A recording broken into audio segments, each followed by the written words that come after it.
Yes. So the healthcare sector is one of the largest industry, and the investment which goes here is enormous because the benefits you get in this industry is unmatchable. Obviously, the benefit to the whole mankind. So, starting off with this healthcare sector, now earlier, uh, uh, before the advent of AI and internet, the history was to the traditional way to use the paper and pen and recommend or give the medicines to the patients. People used to visit the doctor. The same they the doctor used to diagnose the disease or and then accordingly give the or suggest the medicines. That was the traditional way of uh, helping the mankind. Now, in the year 1940, so maybe a doctor which is there in the year 1940, he just can't even imagine what world will be there in this 21st century. So, as the as the advent of AI, with the advent of AI, internet, as the progress was there, the medical science changed a lot during this span. So initially, the real history of the EMR. EMR stands for the electronic medical records. They actually got invented with the help of this Larry Reed, who was the MD. So he gave the approach of problem-oriented medical record. So he said कि we should have a database kind of thing where we can store the entire history of the patient, like what disease is he suffering, or what were the diagnoses, or what treatments were given to them, so that the doctor can look at the entire history of the patient corresponding to any disease. That way it is easier for them to track, because initially you visit one doctor, they used to suggest something. Just suppose if you go for even an eye checkup, so if you are visiting the same hospital, let's say for over 10 years, because this eyesight problem, the number keeps on increasing, so we keep on visiting the doctor, let's say after 1 year, 2 or 3 years, that way. For even dentist also, these are some of the very common problems. So they have a track record. So if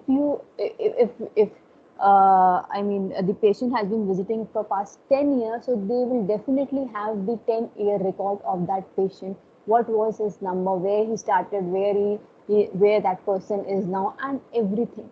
So, that makes the entire thing very easy for doctor and even for the patients also, right?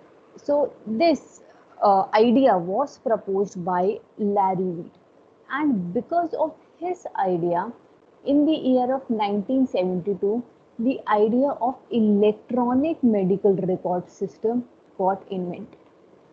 But again, however, due to lack of internet, with many hospitals, many institutes, and the maybe the cost of the computer, so not everyone could afford it, and it was not attracting many physicians.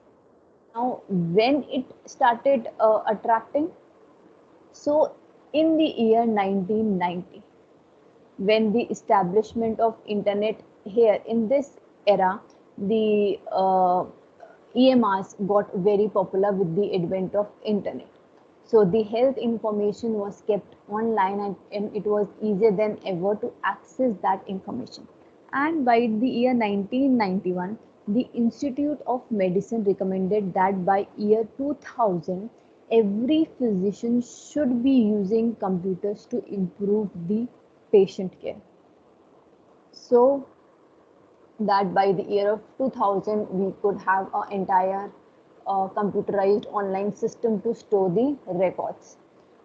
Also, so in 2009, President Barack Obama signs the ARRA, which says that the healthcare facilities who demonstrate a meaningful use of so basically he told that whoever institutes that are using the healthcare facilities or the electronic medical records, they will be given some incentive, so as to encourage them to use these medical records. And now we know these electronic medical records are already very popular, and almost every hospital out there is using this online records and everything. The billing, all those things are completely online. So today the EMRs are increasingly paperless. Now, now the idea is to see or to convey how exactly AI is helping the various sectors in healthcare, or basically the various, you can say, domains in healthcare, sectors in healthcare. So let's say first this, we have already seen that for managing the health data of the patients, the AI is increasingly being used to store all the details, right? And even now also this progress, the progress in this field is now also it is keep on going. So if you see the AI research brand, the Google DeepMind, so Google DeepMind Health Project is using the AI technology to mine the data of medical records so that they can provide much better and faster health facilities. So this mining, data mining of the medical records is already in progress. So, and one more thing, these medical records, they do not have a formal language that way. So they might have some short forms, or not exact, because whenever, let's suppose a doctor gives you prescription, so there's not any formal set of language or anything, so that you can train a computer maybe that way. So it is quite challenging to mine the medical data and extract meaningful result from that. And it can, even so, when you visit the doctor, they have this whole bunch of your let's say your medical records, or if you are admitted to the hospital, so they keep on tracking your progress day by day in a file. So all those things make up your medical record. So it becomes very difficult to come up with some sense of that medical records. So now so still the idea is to mine that data and come up with something good. So for this, a company public of uses the IBM Watson to mine the medical data. Now this IBM Watson, this is also one of the very popular uh, invention in the area of AI. So in the AI timeline, if you remember, there was I think there was one such mention of IBM Watson, though I didn't focus much on that. But IBM Watson was very much popular during that time. So, and now also it is increasingly being used. But however, the initial task where for which the IBM Watson was built was to answer the for was for a question answering a kind of game.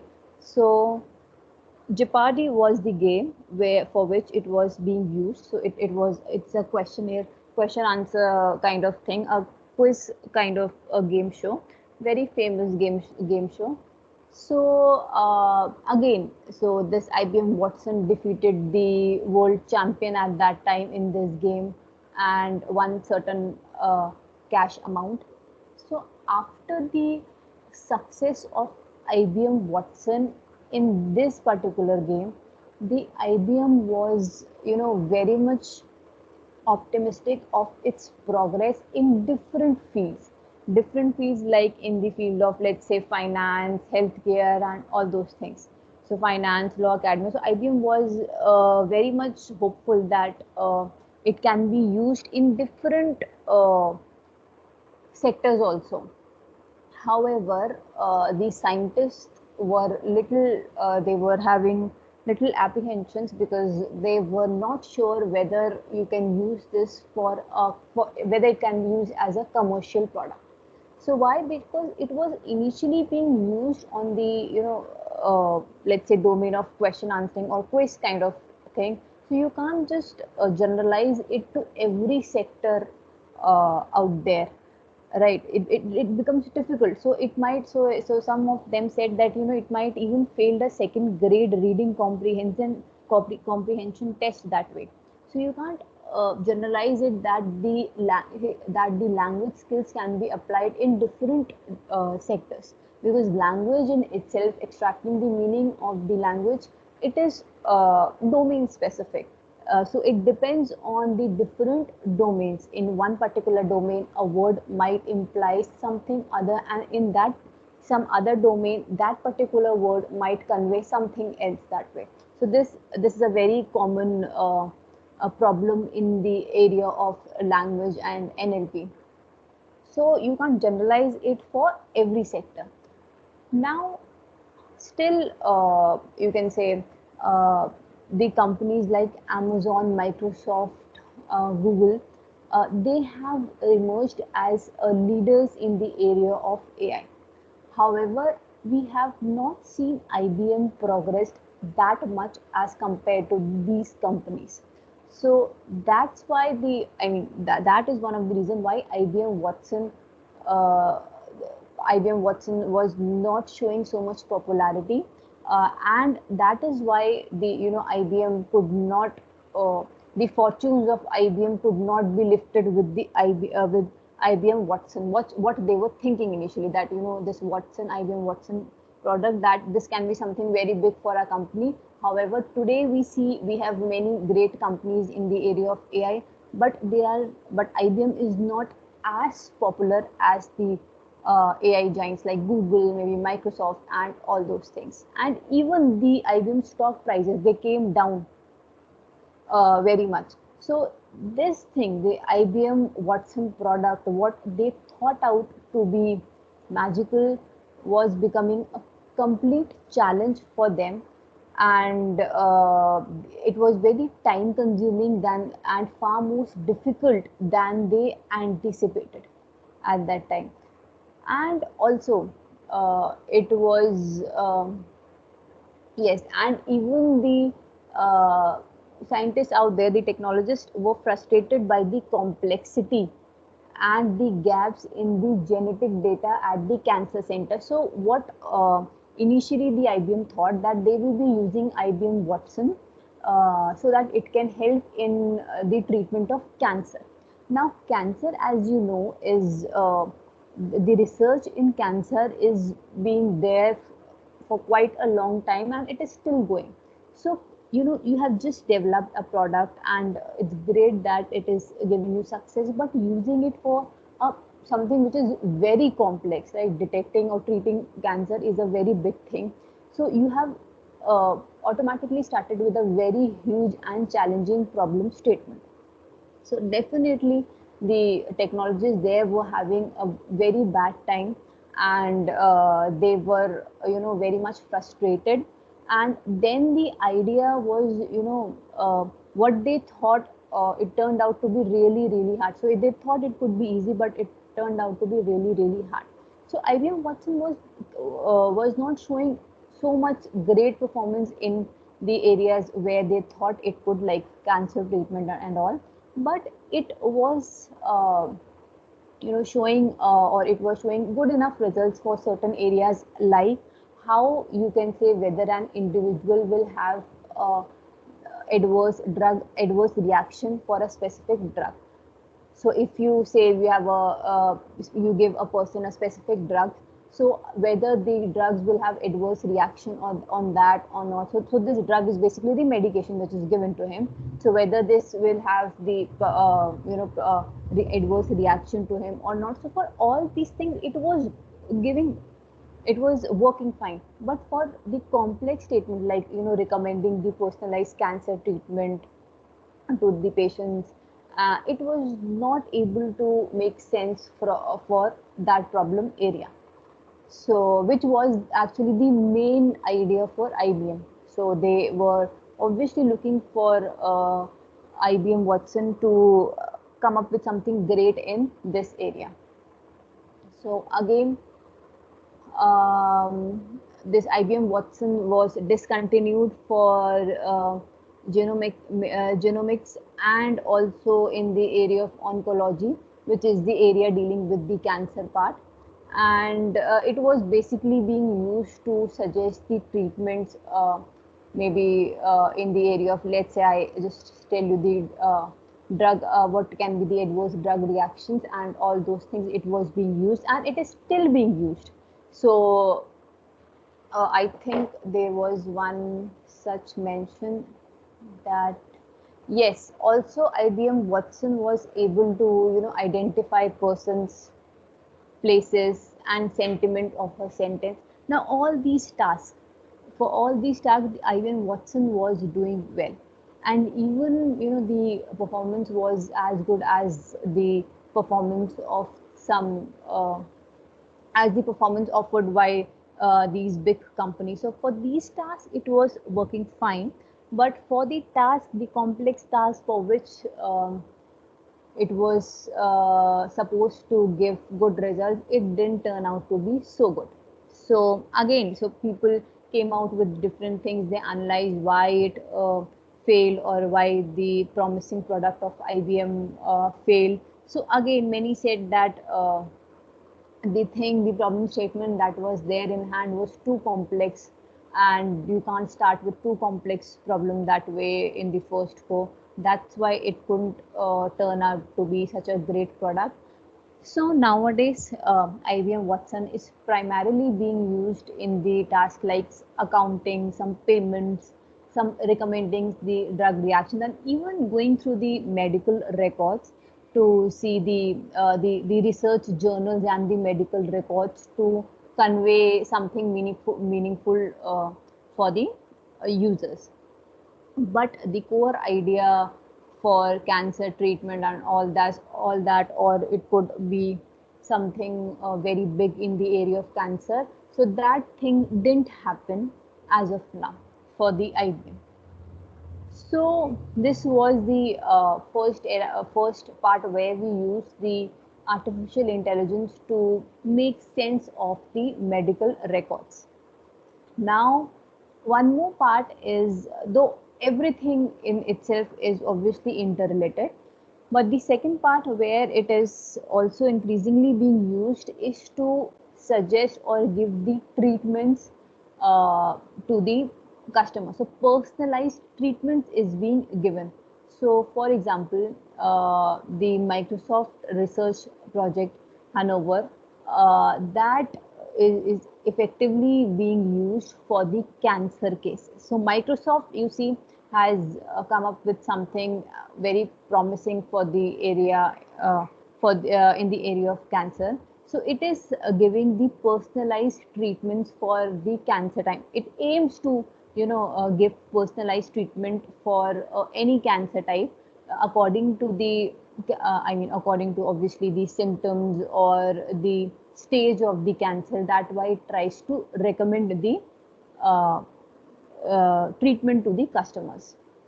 So this is a video. You can see, because when you talk about cancer, suggesting the personalized treatment for cancer patient is a very difficult task, because you have to see what exactly you have to study the each and every DNA pattern of different individuals, which differs obviously. So you have to see which for which DNA pattern, which kind of treatment might work, and how can you come up with it. So this is one such video. Just have a look how it performs. Using technology to personalize cancer treatment.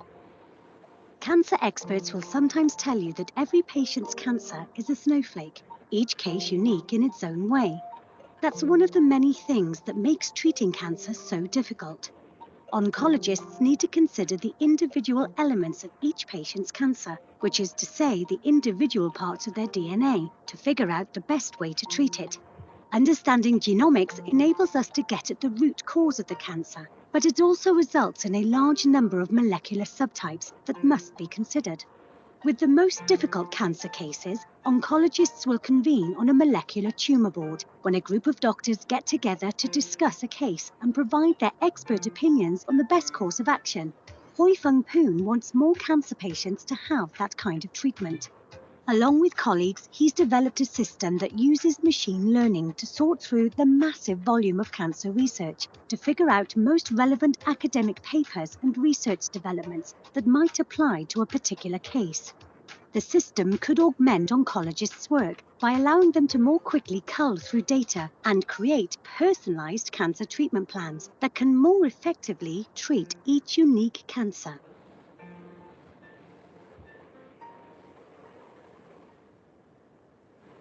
Another one more thing which is very famous are these surgical robots. Now these robots are not actually the kind of robots which you people have seen in the area in the timeline part of AI.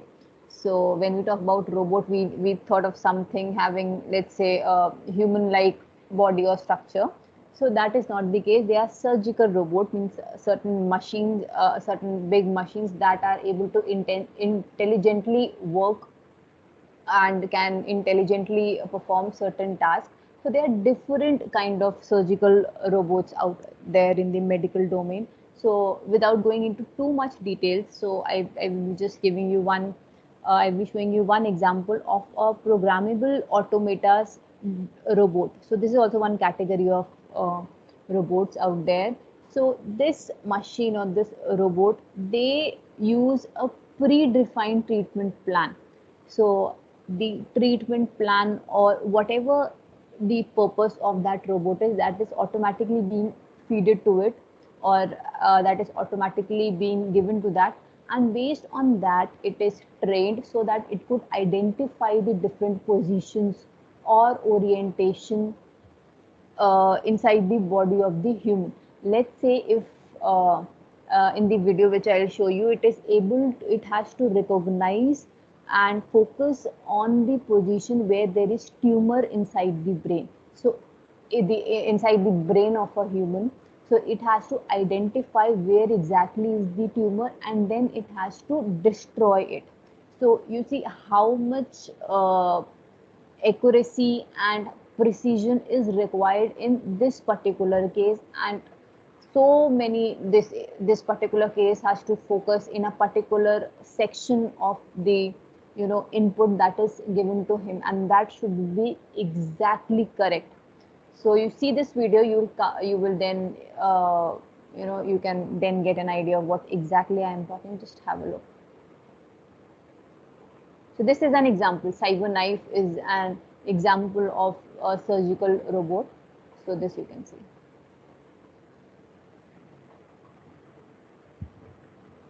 Treating tumors in the brain with radiation requires the most accurate approach available. The primary objective is to focus high doses of radiation to the tumor with extreme precision, directing radiation only to the tumor while protecting highly sensitive brain tissue and vessels. CyberKnife, the first and only robotic radiation system. Using advanced imaging and real-time motion synchronization, the CyberKnife system continually verifies the tumor's position, automatically correcting and adjusting for even the slightest movement. Because of its unique robotic design and image guidance technology, no invasive head frame is required in the treatment of brain tumors, allowing the patient to rest comfortably and breathe normally. The CyberKnife system delivers multiple beams of radiation from various angles to destroy the cancer cells regardless of the tumor complexity and location. The CyberKnife system is non-invasive and non-surgical. Its unique robotic movements and pinpoint accuracy enables your physician to approach the tumor from the best possible angle, delivering precise high doses of radiation directly to the tumor without any surgical cuts. Not only does this mean no overnight hospital stay, but it allows for short treatment and recovery time. Patients can experience limited to no side effects and can continue on with their lives even on treatment days. The CyberKnife system offers an improved quality of life when compared with other treatments and surgeries. The sub-millimeter accuracy with which the CyberKnife system delivers radiation to brain tumors can also be applied to tumors of the head and neck, spine, lung, breast, prostate, liver, pancreas, kidney, and more. The CyberKnife system is clinically proven and has been used to treat hundreds of thousands of patients. It is also safe and effective when used in combination with a variety of other techniques, giving new hope to patients with recurrent tumors, even those which have previously received radiation. The CyberKnife system delivers precise robotic treatment as individual as every patient. Visit www.cyberknife.com for more information and speak with your physician to find out if the CyberKnife system is right for you.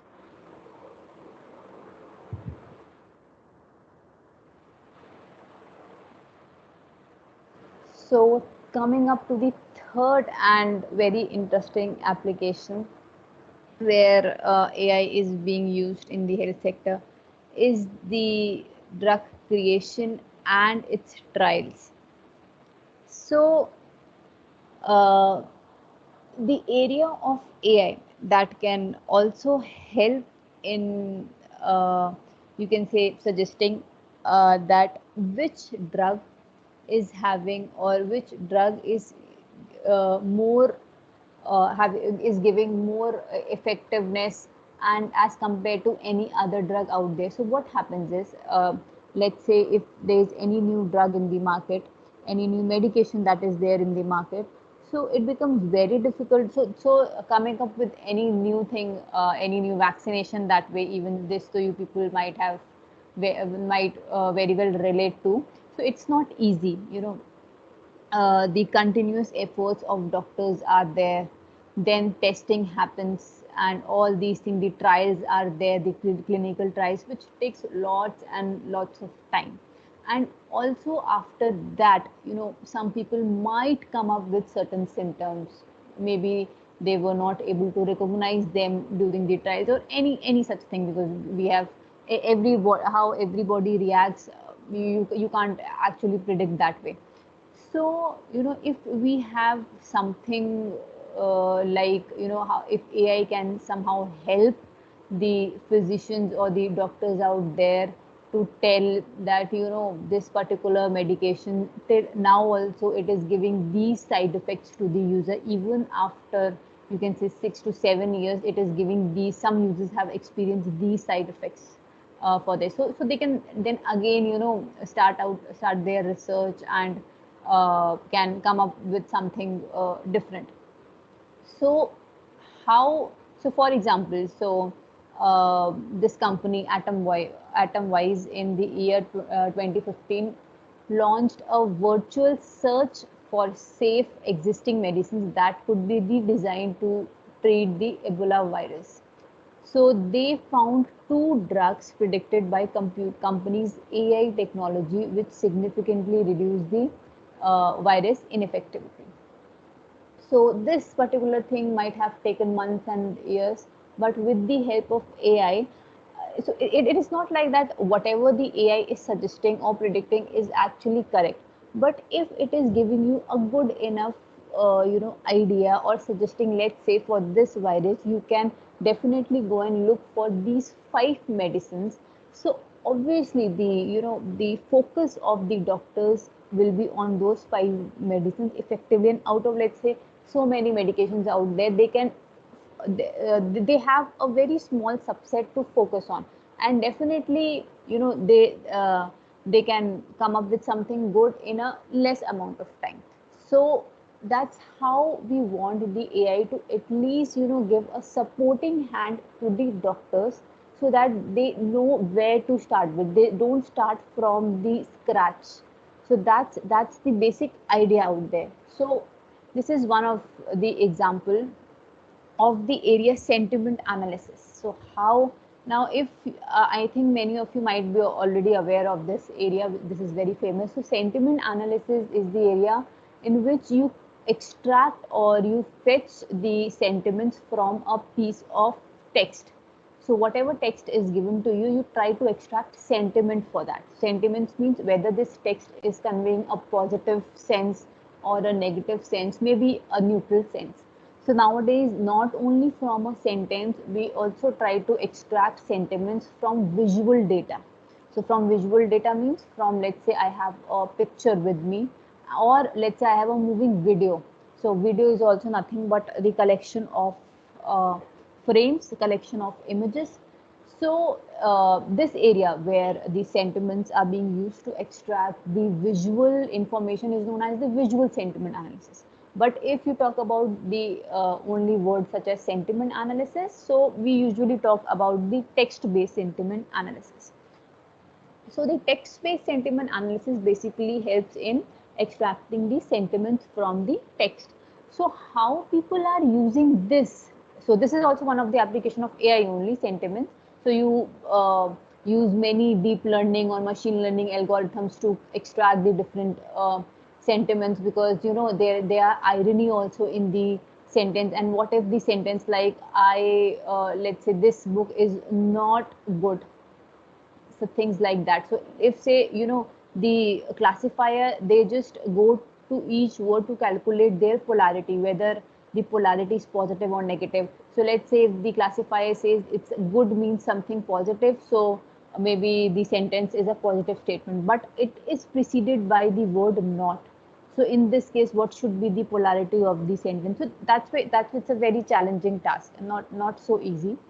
So now how people have used this sentiment analysis in the domain of healthcare, or how they are using it to facilitate healthcare. So, so you know there are many pharmaceutical websites out there online, all over the world, especially in US and all. They use pharmaceutical websites there, so you can definitely go and order the medicines there. You can refer and do many tasks. Now on those pharmaceutical websites, they have a review section also, right? Whatever medicine you purchase or you consume, you can go and give out your reviews for that. So these are actually the reviews of the customers who have consumed certain medication. So so yes, yeah. So this is the actual data. So this data, this was an Excel sheet, and this data is the actual data, uh, which is scrapped from a pharmaceutical website only. So where people have given details of what all drugs they have consumed, and what were their conditions, what were their symptoms that way, and their review with ratings also. Now if you go back here, so whenever you write some reviews, so different people, they do give the ratings for your review. So your review, there is rating attached for every review, so thereby they have also collected the ratings of their reviews. And then other fields were also there, date and many other class labels. So for example, if you look at this review, this is the actual review which is posted by a user. So they say that I have been on Resigna for just over 3 years now, and it worked for me within a few weeks. I have been on a remission for basically the entire 3 years. As for the side effects, I feel sick to my stomach, tired, severe leg and arm pain. I can't walk too long without needing a break. I went from full working time to not working at all because I'm so tired all the time. But hey, I am in remission and alive. So is all the above really a problem? No. So this is one of the actual review which was posted by uh, uh, customer. So a consumer who took one of the medication, let's say this medication, and it wrote the review about this medication. So similarly, you have different drug names out here and the condition and their reviews. So if you see here, these are all the different types of drug conditions, and these are the different drug names. So these are only the few drug names, there were many more drug names. So these drugs were being used for these conditions, like let's say bipolar disorder, depression, cough, obesity, HIV infection, birth control. So these all drugs were being used to treat all these conditions. So these are some of the conditions which are there listed here in this particular column. So I have listed them here also, and these are the different drug names. Now these drug names are the same drug names which are there in this column. So this, sorry, this condition, this D column was this was the D column, and this is the C column. So these different drug names, now as you can see, this is a visualization figure. This figure which you see, this is a visualization graph that is being generated with the help of Python. So using one of the visualization library, as you might recall in the previous lectures, we talked about the visualizations and all that. So what has been done is the different drugs that were there here in this Excel sheet. The top 20 drugs, or let's say the top 10 drugs that got the maximum reviews from the customers, are shown in this visualization. So you can see the maximum, this column denotes the maximum number of reviews. Let's say this particular drug got the maximum reviews from the customers, which means this drug is effectively this drug is more and more used with the customers. So customers basically use this drug more often as compared to others. So these are, let's say, the top 10 or top 8 drugs which are very popular among the users. So let's say if someone wants to do any research in the area of maybe drugs and all that, so they can definitely go and try out with the first 5 or first 10 drugs, because these drugs are very popularly being used. So they might, you know, first want to concentrate on these popular drugs and might come up with something, or they can see what problems people are facing with these common 10 drugs and how we can rectify it. So this was the visualization which helped in first giving you an idea that what are actually the popular drugs. Now if you see the CSV file, I have just listed the first 5-6 rows. This CSV file has about 50,000 rows. The data was so big. So manually, you know, it is not possible to see how, you know, which particular drug got the maximum reviews and all those things. So that's why we use these visualization tool. And in real life, the data can go till lakhs and lakhs of fields it have. This is also one of the visualization which is known as the word cloud. This also you might be aware of if you have worked in the area of NLP. So the word cloud, what it does it, suppose I feed and or I give all these reviews, you know, these reviews, all these reviews to this word cloud. So what word cloud will tell me that the words that were being used most commonly among all the users, or the words that was repeatedly being used, that word is highlighted, or that word, you know, has the maximum font size. So medicine is the word which is very commonly used among all the reviews, or maximum used among all the reviews. So it basically gives you the count of the words. So let's say these are all the popular words that are being used in this data set, which makes sense. Drugs, hospital, specialist, patient, disease, health, all these words are being used inside, you can say, this particular review. And so again, this is also one of the kind of visualization tools. So people use different kind of visualization techniques to see whether they are able to, you know, come up with something, or maybe or could, you know, able to understand what data is, or how to make sense from the data, because machines are, you know, giving you the results, or let's say giving you everything, but they obviously they can't tell you how they are looking at the data. So this you have to analyze and see how they are performing. So you have to you know, use your brains and see how to interpret the visualization results that you get. So therefore they use the different visualization techniques, so word cloud or any other plotting technique, or dependency plots they use, gradient activation maps, to see how you can make sense from this data. And finally, this was again a kind of visualization. So you see here, the idea was to get the polarity of the drugs, get the polarity of these reviews corresponding to different drugs out there. So if you see, this is a visualization where here are the different drug names. These are the different drug names, and this is the polarity chart from -1 to 1. Okay, so let's suppose what is done is the reviews, let's say the ratings which got numbered. So these ratings are between 1 to 10. So the ratings which are greater than 5 were marked as positive, and the ratings which got less than 5 were marked as negative. So that way we can, let's say I have just labeled my data set, and these are the class labels. Let's say one denotes a positive label because it has a rating 9. Okay, and 2 denotes the you can say neutral. So there is also a rating as neutral. So 2 might denote a neutral rating, where equal to 5 means neutral, and again greater than 5 1, greater than 5 1, less than 5 you have negative. So because see, internally the computer needs the number, so you can't write positive negative in the class label. You have to convert them into the vectors or numbers form. So I have denoted positive as 1, negative as 0, and neutral as 2. So that's how you define the class label. So these are the class labels here.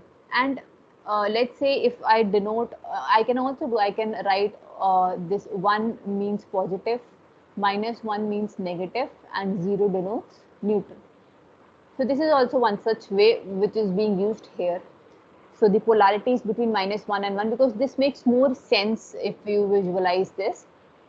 So minus means obviously more negative, plus towards the plus greater than 0 means more positive.